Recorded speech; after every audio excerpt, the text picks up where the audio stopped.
శ్రీమాత్రే నమః. సద్గురు జ్యోతిష్యాలయం నుండి ఒక అద్భుతమైనటువంటి విషయంతో మనం ముందుకు వస్తున్నాం. ఈ యొక్క 2026 మార్చ్ నెల రాశి ఫలితాలని ద్వాదశ రాశులకు అందరికీ కూడా మనం చెప్పడం జరుగుతుంది. ప్రతి ఒక్కరికి జాతకం అంటే ఒక భయం, ఏదో ఒకటి తెలుసుకోవాలి. నాకు వ్యాపారం బాగుందా, నాకు ఉద్యోగం బాగుందా, నాకు కోర్టు వ్యవహారాలు తెలుస్తుందా, నాకు విదేశాల ఉద్యోగం ఉందా, నా వీసా వస్తుందా, నాకు H1 వీసా వస్తుందా, నా అప్పులు తీరుతుందా, నాకు ఆరోగ్యం ఎట్లా ఉంది, నా వ్యవసాయం ఎలా ఉంది, బాగా చదువుతానా, ఇలాంటి కన్ఫ్యూజన్స్తోనే ఎన్నో వీడియోస్ అన్ని కూడా చూస్తూ ఉంటారు వివిధ మాధ్యమాల ద్వారా. కానీ అందరికీ గుర్తుపెట్టుకుని మన యొక్క మాధ్యమం ద్వారా కూడా మనం ఈ మార్చి నెల యొక్క రాశి ఫలితాలను తెలుసుకోబోతున్నాం. జాతకం అనేది పడుతున్న వర్షానికి ఒక గొడుగు మాత్రమే, కానీ జాతకం జీవితం కాదు. మీరు మిమ్మల్ని నమ్మండి, మీ ఇష్టదేవాన్ని నమ్మండి, జాతకం కూడా అవసరానికి ఉపయోగించుకోండి, కానీ జాతకమే జీవితం కాదు.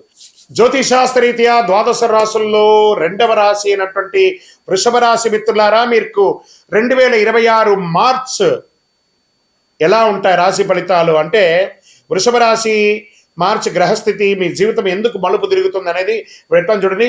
గురు భగవానుడు జన్మరాశి 1వ స్థానంలోను, శని 11వ స్థానంలో లాభస్థానంలో, రాహు 10వ స్థానంలో ఉద్యోగ ఖ్యాతిలో, కేతు 4వ స్థానంలో ఇల్లు మనశ్శాంతిలోను, కేతు మన కుజుడు 2వ స్థానం ధనము మాటలోను, సూర్య భగవానుడు మరియు బుధ భగవానుడు 11 మరియు 12లో మార్పు చెందుతున్నారు. శుక్ర భగవానుడు 10వ స్థానంలో ప్రభావం చూపిస్తున్నారు. ఇది సాధారణ నెల కాదు. దేవుడు మీకు ఒక పరీక్ష, ఒక అవకాశం రెండు ఇస్తున్నాడు. చాలా అద్భుతమైనటువంటి నెలగా చెప్పవచ్చు. ఫస్ట్ మనము ప్రైవేటు ఉద్యోగులు తీసుకుంటాం. రాహు 10వ స్థానంలో ఉన్న ఆకస్మిక మార్పులు. ఇంకా కొంచెం చెప్పాలంటే కొంతమందికి ఉద్యోగంలో ఇబ్బందులు కూడా వచ్చే అవకాశాలు ఉన్నాయి. ప్రిపేర్ అవ్వడంలో తప్పలేదు. మార్చి 17 తర్వాత ఇంటర్వ్యూలకి మంచి సమయం, ఉగాది తర్వాత అని చెప్పండి. ఏమైనా వచ్చినా కూడా చాలా అద్భుతంగా ఉంటుంది. కొత్త కంపెనీలో ఆఫర్ వచ్చే అవకాశం ఉంటుంది. అక్కడ బాగా స్ట్రాంగ్ అయిన తర్వాత ఈ ఉద్యోగాన్ని వదలండి, లేకపోతే అది లేక ఇది లేక ఇబ్బంది పడతారు. ఇంకా విదేశాల్లో H1B రాలేదండి, మేము ఏం చేయాలి, మాకు పిక్ కాలేదు, మేము ఎలా ఉండాలి అని అనుకున్న వాళ్ళకి అందరికీ కూడా వెయిట్, ఇమీడియట్గా వచ్చేయకండి. అక్కడ ఏదో తిప్పలు పడి కొంచెం సాధించండి, ఒక 1 year వెయిట్ చేయండి.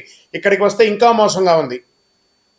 కాబట్టి ఉన్న స్థలంలోనే ఉండండి, ఇంకా వెయిట్ చేయండి, భగవంతుని నమ్మండి. తప్పకుండా మీకు మంచి రోజులు రాబోతున్నాయి. వృషభ రాశి మిత్రులారా, మీరు సాధించడానికి కోసమే పుట్టారు. ఇంకా ప్రభుత్వ ఉద్యోగానికి వచ్చేటప్పటికి పై అధికారుల నుంచి కాస్త ప్రశంసలు పొందే అవకాశాలు ఉన్నాయి. మీరు చేసిన ఒక గొప్ప పనికి వాళ్ళు ప్రశంసించే అవకాశాలు ఉన్నాయి. పదోన్నతి యోగం ఉంది. పాత ఫైల్ ఒకటి అకస్మాత్తుగా ముందుకు వస్తుంది. ఆహా, ఇది ఎన్నో రోజులుగా మిస్ అయిపోయానే, ఇది ఇప్పుడు దొరికిందే అని ఒక అద్భుతమైనటువంటి భావన తీసుకుంటారు. చాలా అధికమైనటువంటి ఆత్మవిశ్వాసం వల్ల సమస్యలు వచ్చే అవకాశం ఉంటుంది. ప్రభుత్వ ఉద్యోగులు మీకు ఒక చిన్న సున్నితమైనటువంటి వార్నింగ్ అని చెప్పచ్చు. అసాంఘిక కార్యక్రమాలకి పాల్పడకండి. మీ ఉద్యోగం కూడా మీరు కోల్పోయే అవకాశాలు ఉంటాయి, జాగ్రత్త. ఇంకా వ్యాపారంలో చేసే వాళ్ళకి, అన్ని రకాల వ్యాపారాలకి శని 11వ స్థానంలో ఉండడం వల్ల లాభం ఉంటుంది. కానీ కుజుడు 2వ స్థానంలో ఉండడం వల్ల మాటల వల్ల కస్టమర్స్ బాధపడే అవకాశాలు ఉంటాయి. కాస్త ఆచితూచి మాట్లాడండి. వచ్చిన కస్టమర్స్ అందరూ దేవుడికి సమానం కాబట్టి వారితో నమస్కార ధోరణితో పిలిచి అద్భుతంగా వాళ్ళకి ఏం కావాలో అది ఇవ్వండి. మీరు ఇన్ఫ్లుయెన్స్ చేసి వాళ్ళ దగ్గర అమ్మకండి. ఇంకా రియల్ ఎస్టేట్ పాత స్థలాల అమ్మకం జరగవచ్చు, లావాదేవీలు అన్నీ అవ్వచ్చు. పోస్ట్ మార్చ్ తర్వాత, ఉగాది తర్వాత కొనుగోలు చక్కగా అయ్యే అవకాశాలు ఉన్నాయి. ఇంకా ఫ్యాక్టరీ ఇండస్ట్రీస్ మెయింటైన్ చేసే వాళ్ళు యంత్రాలకి కాస్త ఓవరాయిల్ చేయడము, ఈ మరమ్మతులన్నీ కూడా చేయడము, లేదా విదేశాల నుంచి మంచి మిషనరీస్ దింపడం అంతా కూడా ఏప్రిల్ తర్వాత మీకు చాలా బాగుంటుందని కూడా చెప్పచ్చు. ఇంకా ఈ ల్యాండ్స్, లోన్స్, తర్వాత చిట్ ఫండ్స్ అవన్నీ వెళ్తున్నారు చూసారా. మీరందరూ కూడా ఒకసారికి 2 సారి డాక్యుమెంటేషన్ అంతా బాగా చదవండి, గోత్రు చేయండి.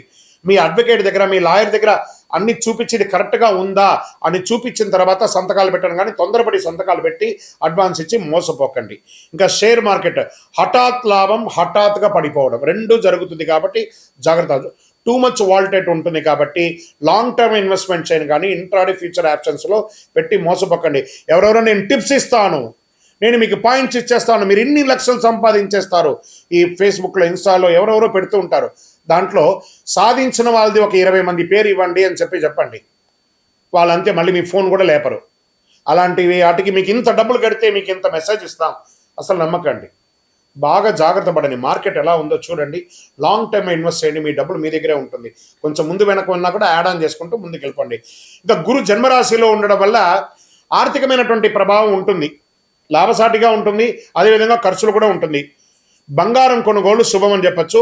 అప్పు ఎవరికి ఇవ్వకండి.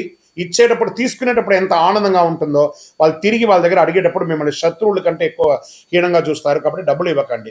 ఇంకా దంపతుల మధ్య కుటుంబంలో కేతు 4వ స్థానంలో ఉంటారు కాబట్టి అపార్థాలు, ఒకరి పట్ల ఒకటి ఈర్ష స్వభావం, ఈగో అని ఉంటుంది. భర్త దగ్గర, భర్త భార్య దగ్గర కాస్త సమరసం పాటించండి, ఎక్కువ చేయకండి. మార్చి మధ్యలో చిన్న చిన్న గొడవలు కూడా వచ్చే అవకాశం ఉంటాయి. మన ఉగాది తర్వాత అన్ని శాంతి అయిపోతుంది, ప్రశాంతంగా. అది కుటుంబం అంటే ఇలాగే ఉంటుంది. కానీ కొంచెం జాగ్రత్త పడండి. ఇలాంటి నెగిటివ్స్ వచ్చినప్పుడు ఎలా కేర్ తీసుకోవాలో మీకు మీరే ఆలోచించుకోండి. ఇంకా ప్రేమికుల మధ్య పాత ప్రేమ తిరిగి రావచ్చు, ఒక రహస్య విషయం బయటపడే అవకాశం ఉంటుంది, జాగ్రత్త. కుటుంబంలో తల్లి యొక్క ఆరోగ్యం జాగ్రత్త. ఇంట్లో శుభకార్య యోగం, గృహప్రవేశం, ఉపనయనం, వివాహం, ఇలాంటి చాలా అద్భుతమైనటువంటి భూమి పూజ ఇలాంటివి వచ్చే అవకాశాలు ఉంటాయి. కాబట్టి సీమంతాలు ఇవన్నీ కూడా జరిగే అవకాశాలు ఉన్నాయి. ఇంకా సోదర సోదరీమణుల మధ్య ఆర్థిక సహాయం చేస్తారు, భాగస్వామి దగ్గర ఉంటుంది. ఎప్పటి నుంచో మీకు తల్లిదండ్రులు ఇచ్చినటువంటి ఆస్తిపాస్తులు, అన్నదమ్ముల అక్కచెల్ల గొడవలు ఉంటే అవన్నీ కూడా తొలగిపోతాయి. వ్యవసాయదారులకి విత్తనాలు జాగ్రత్తగా ఎంపిక చేసుకోండి. నాసి రకం విత్తనాలతో మీరు ఇబ్బంది పడే అవకాశాలు ఉన్నాయి. నీటి సమస్య తాత్కాలికమే, అద్భుతంగా ఉంటుంది. పశువులకి వైద్యం అవసరం ఉంటుంది, చూసుకోండి. కోర్టు వ్యవహారాలకు వచ్చేటప్పటికీ పాత కేసు మీ వైపు మలుపు తిరిగే అవకాశాలు ఉన్నాయి. మార్చి 20 తర్వాత అనుకూలమైనటువంటి నిర్ణయాలు, జడ్జిమెంట్ కూడా వస్తుంది. మధ్యవర్తిత్వం మంచిది కాదు. ఇంకా విద్యార్థులకు వచ్చేటప్పటికి పోటీ పరీక్షలు రాసే వారికి శ్రమ రెట్టింపుగా ఉంటుంది. విదేశీయ విద్యకు యోగంగా ఉంటుంది, జాగ్రత్తగా ఉండండి. ఐటీ, బ్యాంక్, హాస్పిటల్ రంగాల్లో చాలా స్ట్రెస్ పొందే అవకాశాలు ఉన్నాయి. కాస్త మీరు యోగా, ధ్యానం లాంటిది ఎక్కువ చేయండి. ఇంకా ఆరోగ్యపరంగా గొంతు, ఈ కంఠంకి సంబంధించి, ఈ యొక్క వోకల్కి సంబంధించి ప్రాబ్లం వచ్చే అవకాశం ఉంటుంది. టాన్సిస్ లాంటిది చిన్న చిన్న శస్త్రచికిత్స కూడా అవకాశం ఉంటుంది. మంచి డాక్టర్ దగ్గర వెళ్ళి చక్కగా ఒక మాస్టర్ చెకప్ ఒకటి చేసుకోండి. నిద్రలేమితనం చేసుకోండి. మార్చి 10-15 మధ్యలోనే ఈ సర్జరీస్ వచ్చే అవకాశాలు ఉన్నాయి. ఉదయం కాస్త వ్యాయామం చేయండి, నడక చేయండి. పాలు, పెరుగు కాస్త తగ్గించండి. మంచినీళ్ళు ఎక్కువ తాగండి. నిమ్మరసం ఎక్కువ తాగండి. వేయించడవి కాస్త తగ్గించండి. ఈ డీప్ ఫ్రైడ్ ఐటమ్స్ అని కొంచెం తగ్గించండి. మీరు చేయవలసినటువంటి పరిహారాలు ఏంటి? శక్తివంతమైనటువంటి పరిహారాలు చెప్తాను, బాగా వినండి. దీన్ని కానీ పాటిస్తే ఈ మార్చి నెల మీకు యోగంగా ఉంటుంది. ప్రతి శుక్రవారం ఓం శుక్రాయ నమః అని 108 సార్లు జపించండి. అమ్మవారి ఆలయాల దర్శనం చేసుకోండి. వీలుంటే చండీ సప్తసతి పారాయణం చేయండి. ఇంట్లో అమ్మవారికి ప్రదక్షిణం చేయండి. ఆ నిమ్మకాయ దీపం వెలిగించండి. స్త్రీ పురుషులు ఎవరైనా కూడా రాహుకాల సమయంలో తెల్లని పూలతో అమ్మవారికి అర్చన చేయండి.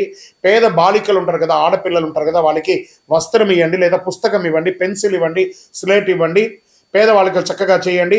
నవగ్రహ ప్రదక్షిణం ప్రతిరోజు 19 ప్రదక్షిణాలు చేయండి. ఒక్క 5 నిమిషాలు మనం కేటాయిస్తే ఆ దేవాలయంలో పోయి 19 ప్రదక్షిణాలు చేయడం వల్ల కనెక్టివిటీ అనేది, నాకు టైం లేదండి, భగవంతుడికి కూడా టైం లేదండి. భగవంతుడి దగ్గర మనం అపాయింట్మెంట్ తీసుకోవాలి. కాబట్టి జాగ్రత్త. వృషభ రాశి మిత్రులారా, అదృష్ట సంఖ్య 6 మరియు 2. అదృష్ట రోజు శుక్రవారం. అదృష్ట రంగు తెలుపు మరియు లైట్ గ్రీన్ అని కూడా చెప్పొచ్చు. అదృష్ట దిక్కు ఈశాన్యం అని కూడా చెప్పొచ్చు. ఇక వృషభ రాశి వారికి మార్చు ఒక దివ్య మార్గదర్శనం అని చెప్పొచ్చు. మీరు గర్వాన్ని వదిలితే దేవుడు గౌరవం ఇస్తాడు మీకు. బాగుంది కదా. మీరు కోపాన్ని నియంత్రిస్తే ధనం లభిస్తుంది. ఇలా మీరు తీసుకునే ఒక నిర్ణయం మీ కుటుంబ భవిష్యత్తుని శాసిస్తుంది.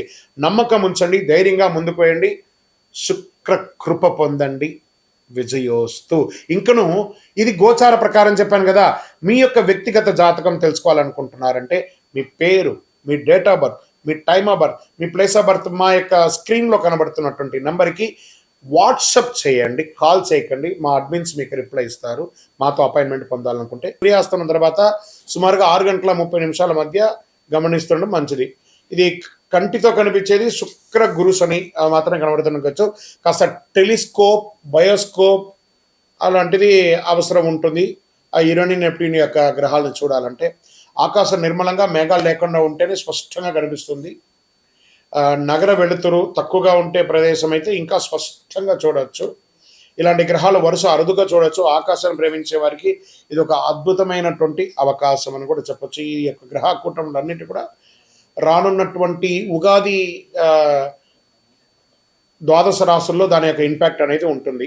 చాలా అద్భుతమైనటువంటి ఒక విషయంతో మనము ఈరోజు రాబోతున్నాం. మన ఛానల్ చూస్తున్నటువంటి ప్రేక్షక మిత్రులందరికీ కూడా శుభాకాంక్షలు. మీరు చాలామంది చూస్తున్నారు, కానీ ఒక చిన్న రిక్వెస్ట్, అంటే ఒక లైక్, ఒక సబ్స్క్రిప్షన్, ఒక షేర్ ఇది కానీ చేస్తే మాకు కూడా కాస్త ఎంకరేజ్మెంట్గా ఉంటుంది. మాకు మంచి మంచి సబ్జెక్ట్స్ ఇస్తున్నాం కాబట్టి ఇదొకటి.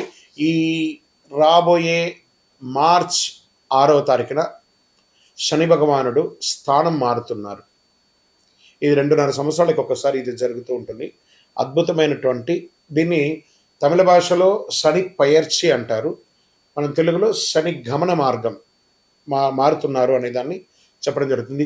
తిరునల్లార్ అనే ఒక క్షేత్రం ఉంటుంది తమిళనాడులో. ఆ రోజు అక్కడ ఆ శని భగవానుడు మారేటప్పుడు ప్రత్యేకమైనటువంటి పూజ ఏ సమయంలో చేస్తారో దాన్ని శని పయర్చి అంటారు. అంటే ఉన్న స్థలం నుంచి ఇంకో స్థలానికి మారే ఒక అద్భుతమైనటువంటి ఘట్టం. ఈ శని గమనం మార్పు జరగడం వల్ల ఏ రాశి వారికి లాభంగా ఉంటుంది, ఏ రాశి వారికి ప్రతికూలంగా ఉంటుంది అనే దాన్ని మనం ఇప్పుడు విశ్లేషించుకోబోతున్నాం. శని భగవానుడు కుంభం నుండి మీనంలోకి గమన మార్పు 6వ తారీఖున మార్చి 26 ఉదయం 8:24 ఇది చాలా విశేషం అండి. ఎంత అవకాశం ఉంటే అంతమంది అన్ని రాసుల వారు కూడా పూజ చేసుకోవాల్సిన సమయం, కానీ ప్రత్యేక పూజలు కొంతమందికి ఉందని చెప్పచ్చు. దీన్ని ఏ రాశి వారికి ఆ శని భగవానుడు యోగాన్ని ఇస్తున్నాడు ఆ శని గమనంలో అని అంటే, శని లగ్నంలో ప్రవేశం, జీవన దిశలో గంభీర మార్పు. ఎవరికి లగ్నంలో ఉంటాడో వాళ్ళకి ఇది ఉంటుంది. మీనరాశి వారికి చాలా ఉంటుందండి. ఆధ్యాత్మిక చైతన్యం పెరుగుతుంది, క్రమశిక్షణలో ఎదిగే అవకాశం ఉంటుంది. అంటే కుంభరాశి నుంచి మీనరాశి, మీ రాశిలోకి రాబోతున్నాడు కాబట్టి. వృషభ రాశి వారికి లాభస్థానంలో శని ఉన్నాడు, దీర్ఘకాలిక పెట్టుబడుల ఫలితం, ఆర్థిక స్థిరత్వం కూడా ఉంటుంది. తర్వాత మకర రాశి వారికి శని మీ యొక్క స్వగ్రహాధిపతి కాబట్టి శ్రమకు ప్రతిఫలం ఉంటుంది, ఉద్యోగం, పదోన్నతి అవకాశాలు చాలా ఉన్నాయి, విదేశీయ గమనం కూడా ఉంటుంది. ఎవరు జాగ్రత్తగా ఉండాలి, ఏ రాశి వారు జాగ్రత్తగా ఉండాలి అంటే మిథున రాశి వారు కర్మస్థానంలో ఒత్తిడి, ఉద్యోగంలో బాధ్యతలు పెరుగుతాయి, జాగ్రత్త నిర్ణయాలు, అసాంఘిక కార్యక్రమాలు పాల్గొనకూడదు. ఇక కన్యా రాశి వారికి సంబంధాలు పరీక్ష కాలం, భార్యాభర్తల మధ్య ఉంటుందని చెప్పి మాటల విషయంలో కాస్త జాగ్రత్తగా ఉండాలి. ఇవి రెండే. కానీ కన్యా రాశికి మిగతా గ్రహాలన్నీ యోగంగా ఉంది కాబట్టి కొంచెం జాగ్రత్త పడాలి. ధనుసు రాశి వారికి అర్ధాష్టమ శనిలో ఉన్నారు, గృహ కుటుంబ విషయంలో ఆందోళన, ఆస్తి నిర్ణయాల ఆలస్యం ఇవన్నీ కూడా అవుతూ ఉంటుంది. శని ఎప్పుడు శిక్షకారకుడు కాదు. అదేవిధంగా సింహరాశి వారికి కూడా అష్టమ శనిలో ఉన్నాడు, కొంచెం జాగ్రత్తగా ఉండాల్సినటువంటి సమయం. ఈ ప్రకృతి విపత్తులు కూడా వచ్చే అవకాశాలు ఈ శని గమనం ద్వారా కూడా ఉందండి. కొండ ప్రాంతాల్లో భారీ వర్షాలు, కొండ చర్యలు కింద పడడము, చిన్న చిన్న భూకంపాలు లాంటి రావడము, జల ప్రళయం అనేది కనబడుతుంది. తీర ప్రాంతాల్లో సముద్ర ప్రభావం ఎక్కువ ఉంటుందని కూడా చెప్పడం జరుగుతుంది. వరదల వల్ల వ్యవసాయానికి మిశ్రమ ఫలితం ఉంటుందని కూడా ఈ శని యొక్క మార్పు వల్ల ఉంటుందని కూడా చెప్పచ్చు. జలతత్వం శని గమనంలో ప్రకృతి శక్తులన్నీ కూడా అధికంగా ప్రేరేపింపబడతాయి కాబట్టి జాగ్రత్తగా ఉండాలి. శని భగవానుడు శత్రువు కాదు, మన కర్మ ప్రతిబింబమే శని భగవానుడు కాబట్టి ఆ శని గమనాన్ని ఆ రోజు మార్చ్ 6వ తారీఖున ప్రతి ఒక్కళ్ళు దేవాలయానికి వెళ్ళి ఒక 19 ప్రదక్షిణాలు చేయండి. కాకధ్వజాయ విద్మహే ఖడ్గహస్తాయ ధీమహి తన్నః మంద ప్రచోదయాత్, నీలాంజన సమాభాసం రవిపుత్రం యమాగ్రజం ఛాయామార్తాండ సంభూతం తన్నమామి శనైశ్వరం. ఈ యొక్క మంత్రాన్ని ఎప్పుడు కూడా మీరు పారాయణం చేస్తూ ఉండండి, చాలా అద్భుతమైనటువంటి ఫలితాలని పొందుతారు. ఇంకను మీ యొక్క వ్యక్తిగత జాతకం కోసం మా నంబర్ ఉంది చూసారా, ఆ నంబర్కి మీ యొక్క పేరు, date of birth, time of birth, place of birth చేసుకొని మా అపాయింట్మెంట్ కూడా మీరు ఫిక్స్ చేసుకొని మీ యొక్క వ్యక్తిగత జాతకం కూడా మీరు తెలుసుకోవచ్చు. మార్చ్ నెలలో ఉన్నటువంటి ముఖ్యమైనటువంటి రోజులు ఏమైనా ఉన్నాయా, విశేషమైనటువంటి పండగలు ఏమైనా ఉన్నాయా అంటే ఫస్ట్ మనము తీసుకుంటున్నాం. చాలా ముఖ్యమైనటువంటి ఈ మార్చ్ నెల చాలా విశేషమైనటువంటి రోజులు ఉన్నాయి. 6వ తారీఖున మార్చ్ శుక్రవారం శని భగవానుడు గమన మార్పు, కుంభం నుండి మీనంలోకి వచ్చే ఒక అద్భుతమైనటువంటి రోజు ఉదయం 8:24 మార్చి 10 ఆమ్లకి ఏకాదశి. మార్చి 13 మరియు 14 2 రోజులు వచ్చింది హోలీ, హోళికా దహనం, హోలీ యొక్క కామదహనం అనేది ఉంటుంది చూసారా, 13, 14 ఉంది. మార్చి 18 అమావాస్య, 19 నాడు ఉగాది, తెలుగు నూతన సంవత్సరం ప్రారంభం, పంచాంగ శ్రవణం ఉంటుంది. మార్చి 25 శ్రీరామ నవమి, చాలా విశేషమైనటువంటి రోజు. తర్వాత end of the month last day నుంచి మొదలు పెడితే ఏప్రిల్ 1 వరకు అయ్యప్ప స్వామి వారి పుట్టినరోజు. ఇది చాలా విశేషమైనటువంటి మార్చిలో ఉన్నటువంటి పండగలు వాతావరణాన్ని కూడా. రానున్న ఏప్రిల్ 1వ తారీఖున అయ్యప్ప స్వామి వారికి జన్మదినం. చాలా అద్భుతమైనటువంటి పూజలు ప్రతి దేవాలయంలోనూ, శబరిమలలో కూడా చాలా విశేషంగా పంబా ఆరాట అనే ఒక విశేషాన్ని చేస్తారు. ఏప్రిల్ 1వ తారీఖున జరగబోయే ఒక అద్భుతమైనటువంటి రోజు. ఉభయ తెలుగు రాష్ట్రాలే కాకుండా దేశ విదేశాల్లో ఉన్నటువంటి ప్రతి అయ్యప్ప స్వామి దేవాలయంలోనూ చక్కగా ఆ దేవాలయాన్ని అలంకారం చేసి గణపతి హోమాదులు, స్వామివారికి అభిషేక ఆరాధనలు, పట్టు పీతాంబరాలు ఇచ్చి స్వామివారికి తీపి వంటలన్నీ కూడా చేసి వచ్చిన భక్తులకు అందరికీ కూడా తీపి ఇచ్చి చక్కగా విద్యార్థులకి ఎగ్జామ్ టైం కాబట్టి మన దేవుని ప్రసాదంగా పుస్తకాలు, పెన్సిల్స్ పంచండి. సాయంత్రం చక్కగా పడి పూజ చేయండి, అన్నదానం చేయండి. అప్పటి నుంచి బాగా వేడి తాపడి ఉంటుంది కాబట్టి ప్రతి దేవాలయంలోనూ ఒక కుండను ఏర్పాటు చేసి దాహార్తిగా ఈ యొక్క నీళ్ళ సర్వీస్ని కూడా చక్కగా చేయండి. అద్భుతమైనటువంటి సేవ చేయండి. ప్రతి అయ్యప్ప భక్తులు గుర్తుపెట్టుకోవాలి, మార్చిలో కాదు అయ్యప్ప బర్త్డే, ఏప్రిల్ 1వ తారీఖున శబరిమలలో చేస్తున్నారు. మనం కూడా అందరం కలిసికట్టుగా స్వామివారి జయంతి ఉత్సవాన్ని దిగ్విజయంగా చేస్తాము. స్వామియే శరణం అయ్యప్ప.